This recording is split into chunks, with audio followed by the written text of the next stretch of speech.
नमस्कार, स्वागत है आप सभी का। आप देख रहे हैं चर्चा में। मैं हूं अजय मिश्र और आज हम बात करेंगे सोशल मीडिया कंपनियों की और किस तरह से अस्थिरता का दौर है वहां पर, उसका क्या कुछ असर पड़ेगा, उसकी वजहें क्या हैं, भारत के सोशल मीडिया के पूरे इकोसिस्टम पर इसका क्या कुछ असर पड़ेगा, हमारी जो स्टार्टअप कंपनियां हैं उन पर क्या असर पड़ेगा, क्योंकि पूरी दुनिया में यह देखा जा रहा है कि आर्थिक अस्थिरता का जो माहौल है वो धीरे धीरे अपने पांव पसार रहा है। न केवल अमेरिका बल्कि दूसरी जगह भी इसका असर स्पष्ट तौर पर दिखाई दे रहा है। जिस तरह से आईएमएफ ने भी ये कहा कि ये पूरा का पूरा जो साल है या फिर कहें अगला साल और भी मुश्किलों भरा होने जा रहा है। आर्थिक मंदी के संकेत दुनिया के तमाम देशों से स्पष्ट मिलने शुरू हो गए हैं और उसका असर वहां की बड़ी कंपनियों पर भी दिखाई दे रहा है। इसलिए हम चर्चा कर रहे हैं क्योंकि ट्विटर इस वक्त सुर्खियों में है। आपको पता है कि एलन मस्क जो दुनिया के सबसे अमीर इंसान कहे जाते हैं, उन्होंने हाल ही में ट्विटर का अधिग्रहण किया। उसके बाद कई सारे चेंजेस, कई सारे बदलाव ट्विटर के प्लेटफॉर्म पे किए जा रहे हैं। कहा जा रहा है कि ब्लू टिक के लिए आपसे पैसे लिए जाएंगे। प्रॉफिटेबल बनाने के लिए कंपनी को बहुत मुश्किल हो रहा है। हर दिन 33 करोड़ का घाटा उन्होंने बताया कि इस कंपनी को हो रहा है। बहुत सारे ले ऑफ्स यानी जो छटनी की खबरें हैं वो वहां से आ रही हैं। दूसरी कंपनियां भी उसी तरह से मिसाल के तौर पर मेटा जो कि फेसबुक, व्हाट्सएप और जो दूसरे सोशल मीडिया प्लेटफॉर्म्स हैं उसको कंट्रोल करती है, उसने भी कहा है कि हो सकता है कि उसको छटनी करनी पड़े आने वाले दिनों में। अमेजॉन जैसी बड़ी कंपनियां कह रही हैं कि वो अपने जो हायरिंग जो उनके फ्यूचर प्लान्स हैं उनको फ्रीज कर रहे हैं, यानी अब नई नौकरियां नहीं देंगी। यानी मंदी का असर धीरे धीरे इस सेक्टर पर बहुत ही स्पष्ट दिखाई दे रहा है। लेकिन इसका मायने क्या है, इसका मतलब क्या है? ट्विटर पर आज ही ये खबर आई कि अब हो सकता है कि आपको लंबे वीडियोस पोस्ट करने का एक मौका मिले। तो एक बदलाव का वक्त आ रहा है, क्योंकि मुश्किलें जो बॉटम लाइन टॉप लाइन दोनों को लेकर के कंपनियां फेस कर रही हैं, उसको लेकर के बहुत सारे बदलाव देखने को मिल रहे हैं और ऐसे में हम सबकी जिंदगी उससे प्रभावित होने जा रही है, अच्छे सेंस में भी बुरे सेंस में भी। इस पर हम चर्चा करेंगे और हमारे साथ होंगे आर चंद्रशेखर साहब जो कि पूर्व चेयरमैन रह चुके हैं नैस्कॉम के और देश के आईटी मंत्रालय को भी संभाल चुके हैं। बहुत धन्यवाद सर वक्त निकालने के लिए। थोड़ी देर में आपके पास लौटता हूं, लेकिन उससे पहले इस रिपोर्ट के जरिए थोड़ा सा कनेक्ट करते हैं हम अपने दर्शकों के साथ कि क्यों हम ये मुद्दा उठा रहे हैं। और जिस तरह से आपने देखा कि ट्विटर के जो मौजूदा मालिक हैं एलन मस्क और उसके पूर्व सीईओ के बीच में ट्विटर वॉर ही शुरू हुआ, उस पर हम दिखाते हैं आपको छोटी सी रिपोर्ट। उसके बाद इस चर्चा पर वापस लौटते हैं। सोशल मीडिया के दिग्गज कंपनी को बहुत जल्दी विस्तार करने के लिए ट्विटर के कर्मचारियों से माफी मांगने के तकरीबन 48 घंटे बाद एलन मस्क ने कंपनी के 7,500 कर्मचारियों में से लगभग आधे को बाहर का रास्ता दिखा दिया। ट्विटर के सह संस्थापक और पूर्व सीईओ डैक डोर्सी ने पूछा कि मस्क ने जो कहा क्या वो कंपनी का विजन था। डोर्सी ने ट्विटर के वर्ड वॉच फीचर के नए नाम के लिए अपनी नापसंदगी भी व्यक्त की। एक अन्य ट्वीट का जवाब देते हुए डोर्सी ने कहा कि उनका मानना है कि ट्विटर कभी नहीं मरेगा। दूसरी ओर एलन मस्क ने रविवार को कहा जो ट्विटर उपयोगकर्ता बिना स्पष्ट किए पैरोडी अकाउंट चला रहे हैं उनके अकाउंट को बिना किसी चेतावनी के खत्म कर दिया जाएगा। रिपोर्ट्स के मुताबिक एलन मस्क के $44 बिलियन के अधिग्रहण के बाद शुक्रवार को ट्विटर ने अपने आधे कर्मचारियों को बाहर का रास्ता दिखा दिया। सूत्रों के अनुसार कंपनी अब उन दर्जन कर्मचारियों को वापस बुला रही है जिनको उसने पहले नौकरी से निकाल दिया था। जिन कर्मचारियों को वापस बुलाया जा रहा है उसमें कुछ वो लोग हैं जिनको गलती से निकाल दिया गया था, बाकी वो जिनको पहले प्रबंधन ने निकाला लेकिन बाद में उन्हें लगा कि संस्थान को उनके अनुभव की जरूरत हो सकती है। ट्विटर ने शनिवार को एप्पल के ऐप स्टोर में अपने ऐप को ब्लू चेक सत्यापन चिन्हों के लिए $8 चार्ज करना शुरू करने का अपडेट कर दिया है। यह एलन मस्क का ट्विटर को खरीदने के बाद पहला बड़ा संशोधन है। Look, ultimately, when Musk paid the $44 billion, it put a lot of pressure financially on this deal with the debt. Big layoffs were going to come. 50% is an extreme number, and I think it just speaks to how dire the situation is and ultimately how much pressure Musk face now with owning Twitter. He faces pressure on a multitude of areas. One, revenue pressure. How do you monetize Twitter as a platform? That's really been the treadmill that we've seen over the last decade in terms as a social media platform. Twitter ने 5 देशों में सीमित संख्या में iOS उपयोगकर्ताओं के लिए $8 की सत्यापन सेवा शुरू की है। माना जा रहा है कि एलन मस्क ने प्लेटफॉर्म की सत्यापन प्रणाली को सुधारने और घाटे को कम करने के लिए ये कदम उठाया। सत्यापन के साथ ट्विटर ब्लू वर्तमान में संयुक्त राज्य America, United kingdom, Canada, Australia और न्यूजीलैंड में उपलब्ध है। भारत में ट्विटर ब्लू 1 महीने से भी कम समय में शुरू हो सकता है। ट्विटर की वर्तमान सत्यापन प्रणाली, जिसे 2009 में मशहूर हस्तियों और राजनेताओं जैसे हाई प्रोफाइल अकाउंट्स के प्रतिरूपण को रोकने के लिए शुरू किया गया था, इसको चरणबद्ध तरीके से समाप्त कर दिया जाएगा। ट्विटर के करीब 4,23,000 सत्यापित अकाउंट्स हैं, जिनमें से कई दुनिया भर के रैंक एंड फाइल पत्रकार हैं जिन्हें सत्यापित किया गया था। सत्यापन में फॉलोअर्स की संख्या को मापदंड नहीं बनाया गया। कुछ विज्ञापनदाताओं ने डील की घोषणा के बाद से ही अपने हाथ खींच लिए। कार्यकर्ता समूहों का विज्ञापनदाताओं पर दबाव मस्क के हिसाब से इसका मुख्य कारण है। इस बीच मस्क ने रविवार को कहा कि ट्विटर को दुनिया के बारे में जानकारी का अब तक का सबसे सटीक स्रोत बनाने की जरूरत है और यही उनका मिशन है। Bureau report, DD news. इस चर्चा की शुरुआत करते हैं। आर चंद्रशेखर साहब हमारे साथ बने हुए हैं। एक बार फिर से स्वागत है सर आपका और धन्यवाद वक्त निकालने के लिए। ये जो अभी सोशल मीडिया प्लेटफॉर्म्स की दुनिया में चल रहा है सर, उसके मायने क्या हैं? मैसिव लेऑफ्स, पूरा का पूरा ऐसा लगता है इकोसिस्टम एक बड़े बदलाव की ओर जा रहा है। देखिए, इसके इस डेवलपमेंट्स के पीछे कई सारे कारण है और इसका बैकग्राउंड भी है। सबसे पहले ये है कि जो जिस आर्थिक माहौल में या जिस फाइनेंशियल डिसिप्लिन में चलता था, वो काफी बदलाव हो गया पिछले 2-3 साल में। और वो बदलाव ये है कि पहले जो है नंबर ऑफ यूजर्स और वैल्यूएशंस पे ज्यादा ध्यान दिया जाता था जी, वो अब बदल गया है। अभी नंबर ऑफ यूजर्स और सोशल मीडिया के दिग्गज कंपनी को बहुत नंबर ऑफ यूजर्स और वैल्यूएशंस के अलावा ज्यादा फोकस आजकल रेवेन्यू और प्रॉफिटेबिलिटी में है। जी जी, ठीक है, अगर प्रॉफिटेबिलिटी भी इमीडिएटली नहीं हो सकता है तो कम से कम प्रॉफिटेबिलिटी कब होगा, कैसे होगा और कितना होगा, वो उसका कुछ तो लाइन ऑफ साइट उनको नजर आनी चाहिए जी। इसके बगैर कोई इन्वेस्ट करने के लिए तैयार नहीं है इस नए माहौल में। तो इस माहौल में ज्यादा प्रेशर है कंपनीज के ऊपर कि वो जल्द से जल्द अपना रेवेन्यूज बढ़ाए, अपना कॉस्ट कम करे और अपना प्रॉफिट्स बढ़ाए, क्योंकि उसके बिना तो मुश्किल है उनके लिए। तो ये हम देख रहे हैं कई सारे बिग टेक कंपनीज में, जैसे मेटा या दूसरे एस्टैब्लिश्ड प्लेटफॉर्म्स, और दूसरी तरफ छोटे स्टार्टअप्स में जिन्होंने कुछ बिजनेस प्लान लेके अपना बिजनेस खड़ा किया था। तो इसका सो हर एक कंपनी पे ये इंपॉर्टेंट है रेवेन्यूज बढ़ाना और कॉस्ट कम करना जी। और दूसरी, जहां तक स्पेसिफिकली ट्विटर का सवाल है, ट्विटर में कई स्पेशल सर्कमस्टेंसेस भी हैं। सबको मालूम है कि रिसेंटली उसका ओनरशिप भी बदल गया है और इलॉन मस्क आया है, और लोगों का कहना मानना ये है कि मस्क ने भी कुछ ज्यादा ही खर्च किया था इस एक्विजिशन पे। तो ऑब्वियसली ये प्रेशर जो रेवेन्यूज और प्रॉफिटेबिलिटी पे है वो और भी ज्यादा बढ़ जाता है। और उसके ऊपर उन्होंने ये भी कहा था कि उनको कई शक है कि ट्विटर में कुछ घोस्ट अकाउंट्स हैं, जो वो यूजर्स दिखा रहे थे वो बिल्कुल सही नहीं है, कई सारे बॉट्स हैं। तो वो भी एक उनका मन में ये था। और तीसरी बात ये है कि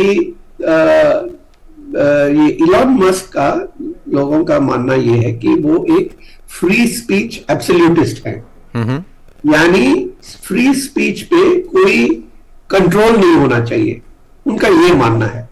और मतलब जो भी पोस्ट होते हैं उन पे कंट्रोल करना या उनको चेंज करना या ब्लॉक करना, वो ये सब नहीं मानते हैं। सर, अगर मैं एक कॉलरली आपसे मतलब एक जुड़ा हुआ सवाल आपसे कर पाऊं, एलन मस्क साहब आज नहीं उन्होंने ये कहा कि ट्विटर को सही इंफॉर्मेशन, ऑथेंटिक इंफॉर्मेशन का वो सोर्स बनाना चाहते हैं और वो इनका मिशन होगा। एक तरफ अगर आप फ्री स्पीच को कहते हैं कि दोनों ही साइड में किसी को भी कुछ भी बोलने की आजादी है, तो फिर जो एक्यूरेसी है किसी भी फैक्ट की या फिर किसी भी जानकारी की, वो तय करने का अधिकार बहुत धूमिल हो जाता है, बहुत सारी उसमें डार्क शेड्स आ जाते हैं। ये दोनों चीजें कैसे होंगी? दोनों चीजें एक साथ जाते हुए दिख नहीं रही हैं। देखिए, एक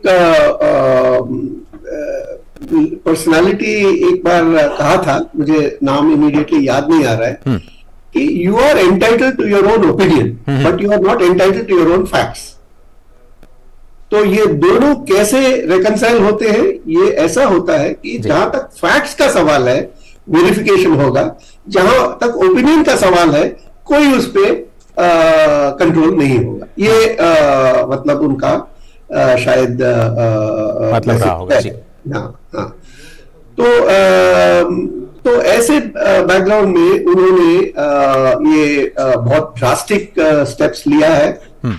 और इसके पीछे और भी कारण है कि जैसे जैक डॉर्सी ने कहा, जो पहले के सीईओ थे, जो ओरिजिनल फाउंडर सीईओ थे जी, तो उन्होंने कहा कि कंपनी भी बहुत जल्द से जल्द एक्सपेंशन किया था और शायद वो कुछ एक्सपेक्टेशन के मुताबिक कि हम इतना बढ़ जाएंगे, इतना ग्रो करेंगे, उनका एस्टैब्लिशमेंट भी बढ़ा दिया और एक्चुअल ग्रोथ शायद उसके मुताबिक नहीं हुआ है। तो फिर वो भी एक फैक्टर था और करेक्शन था। और दूसरा जो सिर्फ ट्विटर के लिए नहीं पर सारे कंपनीज के लिए एक और बात है कि कोविड के टाइम में ऑनलाइन जो भी बिजनेसेस थे, ऑनलाइन जो भी एक्टिविटीज थे, चाहे वो एजुकेशन के हो, चाहे सोशल मीडिया के हो, उसमें बहुत ज्यादा एक्सपेंशन देखा गया जी। उसमें बहुत ज्यादा एक्सपेंशन हो गया जी जी। पर कोविड जब से कम रफ्तार सस्टेन नहीं हो पा रही, वो मुश्किल निकल गया है जी। तो वो जो एक्सपेंशन रेट लोग सोच रहे थे ये बिजनेसेस में, वो नहीं हो पा रहा है। तो सर, वो भी एक और फैक्टर है। तो ऐसे कई सारे मुद्दे हैं जो इकट्ठे इस इवेंट्स के जी सर। अब सर मेरा कुछ ऐसे सवाल है आपके सामने जो सीधे भारत में लोगों को प्रभावित कर रहा है। पहला सवाल शायद उन लोगों से, उन कर्मचारियों के लिए है जिनको ले ऑफ किया गया, उसमें बहुत सारे भारतीय लोग भी हैं जिनको H1B वीजा मिला हुआ है, उस पर वो काम कर रहे हैं। अब जब एक कंपनी से आपको निकाल दिया गया तो आपके पास एक सर्टेन विंडो है जिसके तहत आपको दूसरा काम खोजना होगा, नहीं तो आपको वापस डिपोर्ट कर दिया जाएगा। तो उस वर्कफोर्स के सामने क्या मुश्किल स्थिति है या फिर आपको लगता है कि अल्टरनेट उनको मिल जाएगा? हालांकि वो नंबर बहुत ज्यादा नहीं होगा लेकिन फिर भी एक कंसर्न तो है ही है हमारे आईटी प्रोफेशनल्स के लिए। नहीं, जरूर ये कंसर्न तो बहुत जरूरी है क्योंकि उनका सिर्फ विंडो 60 दिन का है। 60 दिन के अंदर अगर उन्होंने कोई दूसरा जॉब नहीं मिला तो वो वीजा स्टेटस भी आउट ऑफ स्टेटस होंगे और वापस भेजने का भी संभावना हो जाता है। अब सवाल ये है कि चलिए ठीक है, मान लीजिए ये कंपनी में जो जॉब था वो चला गया, तो दूसरे कंपनी में जॉब मिलना आसान होगा या मुश्किल होगा, वही एक बड़ा समस्या है। तो अभी जो माहौल है और जो फैक्टर्स मैंने बताया है उसका मतलब ये है, मेरे हिसाब से जो टेक्निकल लोग हैं जिनके पास स्पेशल स्किल्स हैं, जैसे वो एआई में हो या बिग डेटा में हो या वर्चुअल रियलिटी में हो, उनको दूसरे जॉब्स मिलने में इतनी मुश्किल शायद नहीं होगा। पर जो Fairlie regular routine kind of jobs करते थे या जो कंटेंट मॉडरेशन करते थे, जो जिसके लिए कोई ज्यादा स्पेशलाइजेशन की जरूरत नहीं है, उनको दूसरे जॉब्स मिलना शायद मुश्किल होगा। सर जल्दी से अब आपसे ये समझना चाहे सर कि अगर उनके कंपटीशन में कोई खड़ा होता है, ट्विटर के कंपटीशन, जैसे डॉसी बोल रहे हैं कि अपना नया सोशल मीडिया प्लेटफॉर्म लेके आएंगे, या फिर हमारे भारत के अपने खुद के सोशल मीडिया प्लेटफॉर्म्स पे हैं, उनके पैरेलल जो कॉम्पिटिटर्स हैं उनका फ्यूचर आप कैसे देख रहे हैं? इस सारे कंट्रोवर्सी से उनको फायदा होगा? हमारे स्टार्टअप से, हमारे सोशल मीडिया प्लेटफॉर्म्स के लिए बेटर अपॉर्चुनिटी है? आपने बहुत मुश्किल सवाल पूछा है मेरे से। अब ये है कि जो कॉम्पिटिटर्स है, अब सारे ये डिजिटल वर्ल्ड में एक लॉ के जरिए चलता है, यानी नेटवर्क इफेक्ट। जितने लोग आपके नेटवर्क में ऑलरेडी हैं, तब आपको और भी लोग इकट्ठे करने में आसान हो जाता है। जी, जी। और जितने कम है, आपको ज्यादा मुश्किल होगा लोगों को इकट्ठे करना। अब ट्विटर ने इस एरिया में अपना झंडा लगा लिया है, गाड़ लिया है। तो जब तक ट्विटर का यूजर्स घटते नहीं है, दूसरे लोग का आना थोड़ा मुश्किल होगा। अब सवाल यह है कि ट्विटर ने चार्ज करना शुरू किया, जैसे ब्लू टिक के लिए $8 साल में वगैरह। तो उसका तो इफेक्ट होगा। कुछ लोग शायद या तो ब्लू टिक के लिए नहीं ऑप्ट करेंगे, या रेगुलर सर्विसेज के लिए अगर ऐसा कोई फी लागू किया तो वो शायद ट्विटर यूज करना ही बंद करेंगे। तो उनको जो अब हमें जो चीज समझना है कि ये ट्विटर में जो बैलेंसिंग एक्ट है कि कैसे भी यूजर्स को रखना और फिर भी और अगर हो सके तो बढ़ाना और रेवेन्यूज भी बढ़ाना, क्योंकि उनका एक और उनका डर है कि जो फ्री स्पीच वो कह रहे हैं जी और ज्यादा अगर फ्री स्पीच कर दिया तो जो लोग ऐड दे रहे थे वो फिर बैक ऑफ ऑलरेडी करना शुरू कर रहे हैं और होंगे भी। जी सर, ये सब बैलेंस करना कोई आसान बात नहीं है। आसान बात नहीं होगा। बहुत धन्यवाद सर, वक्त हमारे पास इतना ही है और आपके पास भी वक्त की कमी है। शुक्रिया इस प्रोग्राम के लिए वक्त निकालने के लिए। फिलहाल आपका शुक्रिया। एक छोटा सा ब्रेक लेते हैं। ब्रेक के उस पार स्टार्टअप कंपनियों पर क्या असर पड़ेगा उस पर हम चर्चा करेंगे। हमारे साथ होंगे एक स्टार्टअप। कहीं मत जाइए, देखते रहिए हमारा खास चर्चा में। और आज हम चर्चा करेंगे किस तरह से सोशल मीडिया में अस्थिरता का माहौल है, उस पर भारत पर क्या असर पड़ेगा। काफी टैलेंटेड है आपकी बेटी। सर बड़ी होकर इंडिया के लिए खेलना चाहती है। उसके फ्यूचर के लिए अभी से मैंने सेविंग भी स्टार्ट कर दी है। फ्यूचर की बात है तो सर उसे नहीं, आपको भी मैदान में उतरना पड़ेगा। मुझे? इनका मतलब है म्यूचुअल फंड्स के मैदान में। सिर्फ सेविंग्स नहीं, हर महीने म्यूचुअल फंड्स में भी इन्वेस्ट कीजिए। वरना आपकी बेटी तो बड़ी होगी, पर उसके लिए सेव किए हुए पैसे शायद उतने ही रह जाएंगे। सही है सर। म्यूचुअल फंड निवेश बाजार जोखिमों के अधीन है। योजना से जुड़े सभी दस्तावेजों को ध्यान से पढ़ें। Under the visionary leadership of Honorable Prime Minister Shri Narendra Modi, Ayush is scaling newer heights. Current situation presents a right time for Ayurveda and traditional medicine to become even more popular globally. Ayush-based herbal products are being exported as medicine and food supplements in more than 100 countries. Ayush-related training and courses are easily available in more than 20 nations. Ayush is recognized in 16 countries. The Ministry of Ayush has demonstrated its commitment to effectively fight COVID-19 pandemic. It has issued COVID advisories and guidance, recommended yoga and herbal practice for safety. 8,32,445 Ayush COVID warriors enlisted, taking traditional medicine system to the masses.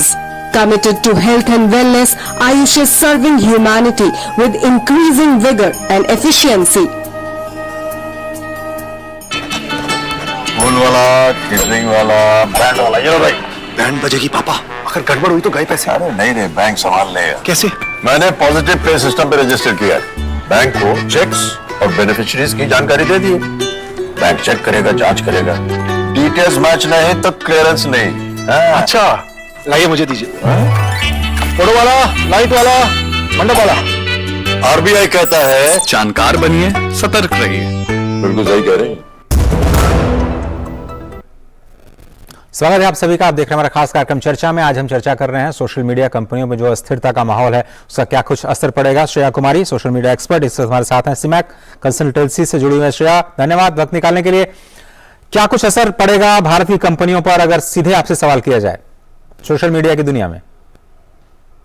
Social media sir आज की date में जो impact है, अगर हम startup की बात करें, क्योंकि मैं एक स्टार्टअप कंपनी को मैं रिप्रेजेंट करती हूँ, तो अगर उस पॉइंट ऑफ व्यू से हम बात करें तो सोशल मीडिया का एक बहुत बड़ा रोल रहा है सर, जो मैंने इन 3 सालों में महसूस किया है। जो हम लोग हैं एक छत के नीचे, तो बहुत क्रूशियल रोल रहा है, क्योंकि जो हमारे प्राइम मिनिस्टर श्री नरेंद्र मोदी जी हैं, उनका जो सपना है डिजिटल इंडिया, जो हमारी जितनी भी उनकी फ्लैगशिप ये प्रोग्राम है, तो उसके अंदर भी अगर हम इस चीज को हम रिव्यू करें तो जितनी भी हमारी रूरल एरिया है, अर्बन एरिया, अगर हम उसकी बात करें सर, तो जितने भी यंगस्टर्स हैं जो स्टार्टअप को लेकर आते हैं, तो अपने पॉइंट्स को बहुत ही ओपनली रख सकते हैं through the social media platforms and economically. Obviously जब हम स्टार्टअप करते हैं तो एक बहुत बड़ा मुद्दा होता है हमारे सीड इन्वेस्टर कौन है, हमारे फंडिंग कौन कर रहा है हमें। तो ये सारे मुद्दों के तहत में जो यूथ है हमारे, उनको एक काफी अच्छा बूस्ट मिलता है सोशल मीडिया के थ्रू। ऑब्वियसली कई पॉइंट्स में होते हैं। तो अभी जो कुछ भी चल रहा है, ट्विटर को आपने देखा, मेटा बोल रहा है कि बहुत सारे लोगों को वो ले ऑफ कर सकता है, उसका वर्ल्ड मतलब इंडिया के सोशल मीडिया प्लेटफॉर्म्स पे किस तरह असर देख रही हैं आप? ट्विटर के ऊपर किस तरह से देख रही हैं जो कुछ भी चल रहा है? सर अभी जो ले ऑफ हो रहा है, ले ऑफ ट्विटर की जगह और भी काफी प्लेटफॉर्म्स पे हो रहा है। हम डे टू डेज में न्यूज देख रहे हैं, काफी सारी प्लेटफॉर्म्स हैं जो ले ऑफ कर रही हैं। लेकिन क्या है कि जो अब कोई भी एस्पेक्ट होता है, सोशल मीडिया की बात करें तो सबके एक प्रोज एंड कॉन्स होते हैं। लेकिन जो हम फ्रीडम ऑफ स्पीच की अगर हम सर बात करें तो सोशल मीडिया के थ्रू बहुत ज्यादा मिलता है यूजर्स को, और एंड यूजर्स हैं या फर्स्ट यूजर्स हैं, दोनों को फ्रीडम ऑफ स्पीच की बहुत ज्यादा जरूरत है। ऑब्वियसली फ्रीडम ऑफ स्पीच के कई नेगेटिव पॉइंट्स होते हैं, लेकिन जो एंड यूजर्स हैं वो अपने मुद्दों को इस तहत रख सकते हैं जिससे वो अपने जो सारी उनकी जो अगर हम बात करें, अगर हम टेक स्टार्टअप की बात करें या हम क्रिएटिव की या मार्केटिंग की, तो सारी चीजें आएंगी और यूथ को बूस्ट मिलेगा। अब ले ऑफ हो रहा है तो उसका असर तो रोजगार के ऊपर बहुत ही ज्यादा पड़ ही रहा है ले ऑफ का। लेकिन अब जो अगर हम बात करते हैं, एक ले ऑफ में कंटेंट राइटर्स होते हैं, डिजिटल मार्केटिंग के बच्चे होते हैं, न्यूज मीडिया के होते हैं, डिजिटल न्यूज मीडिया के बच्चे होते हैं। ये मार्केट बहुत वाइड है, बहुत बड़ा ओपन मार्केट है और बहुत ही पावरफुल मार्केट है। ये बच्चे अगर ले ऑफ हो रहे हैं तो इनके लिए अपॉर्चुनिटी ओपन है मार्केट में। ऐसा नहीं है कि वो बेरोजगार हो रहे हैं। इम्पैक्ट तो पड़ रहा है ऑब्वियसली, क्योंकि हर लेवल के, हर सोसाइटी के बच्चे जॉब करते हैं, हर तरह के परिवार के लोग के बच्चे जाते हैं, जॉब करते हैं, जिनका रोजगार डिपेंड है, कोई अपने पैशन को फॉलो करते हैं, तो ये मैटर तो करता है। बट हाँ, उनके लिए मार्केट तो ओपन है। अगर उनका नॉलेज है, अगर उस फील्ड में नॉलेज रखते हैं तो उनको ऑप्शंस है मार्केट में। बिल्कुल श्रेया, बहुत धन्यवाद। वक्त मेरे पास इतना ही है और इस टॉपिक पर बात बहुत सारी हो सकती है, लेकिन फिलहाल इस प्रोग्राम को मुझे यहीं रोकना होगा। तो मुश्किल भरा वक्त जरूर है सोशल मीडिया प्लेटफॉर्म्स के लिए, खासतौर पर ट्विटर, लेकिन बहुत सारी नई चीजें भी आ रही हो सकता है वो आपके लिए और बेहतर अपॉर्चुनिटीज लेकर के आए। अभी वेट एंड वॉच की जरूरत है। फिलहाल इस खास कार्यक्रम में सिर्फ इतना ही। पूरी टीम को दीजिए इजाजत। नमस्कार।